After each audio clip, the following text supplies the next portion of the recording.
Chapter 3 begins with Naomi and Ruth making a plan to get Boaz to notice their situation. So Ruth is going to stop wearing clothes of a grieving widow, and she's going to show signs that she's available to be married. And so Ruth goes to meet Boaz on the farm that night. And as she approaches, Boaz wakes up and he's totally startled.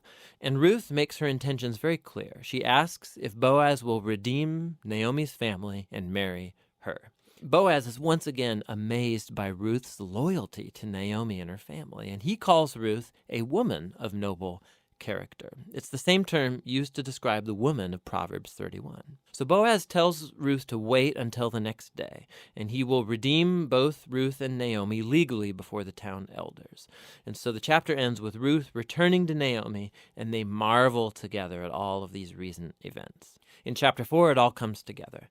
It turns out, at the last minute, Boaz discovers there is a family member who's closer to Naomi than he is, and he's actually eligible before him to redeem the family. But at the last second, this family member finds out that he's going to have to marry Ruth, the Moabite, and so he declines. But Boaz, remember, he knows Ruth's true character, and so he acquires the family property of Naomi, and he marries Ruth. And so just at the beginning, how Ruth was loyal to Naomi's family, so now Boaz is loyal to Naomi's family as well. The story concludes with a reversal of all of the tragedies from chapter 1. So the death of the husband and the sons is reversed as Ruth is married again and gives birth to a new son, granting joy to Naomi. And this symmetry between the opening and the closing, it's even more remarkable. So remember, the opening tragedy was followed by a great act of loyalty on the part of Ruth.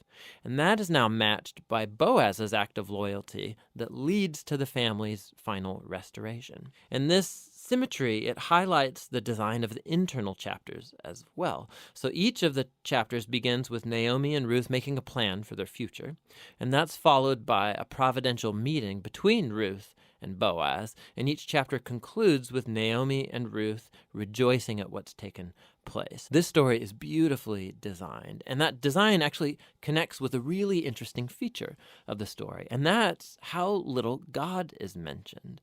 Right? The characters talk about God a few times, but the narrator actually never once mentions God doing anything directly in the story, and that's its brilliance.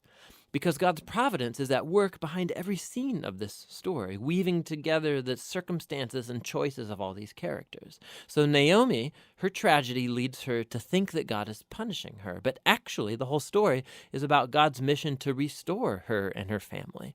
And he's doing so through Ruth, through her boldness and loyalty, which brings healing to Naomi's life, but not without Boaz, who's a no-nonsense farmer who's full of generosity and loyalty. And so God uses his integrity combined with Ruth's boldness to save Naomi and her family.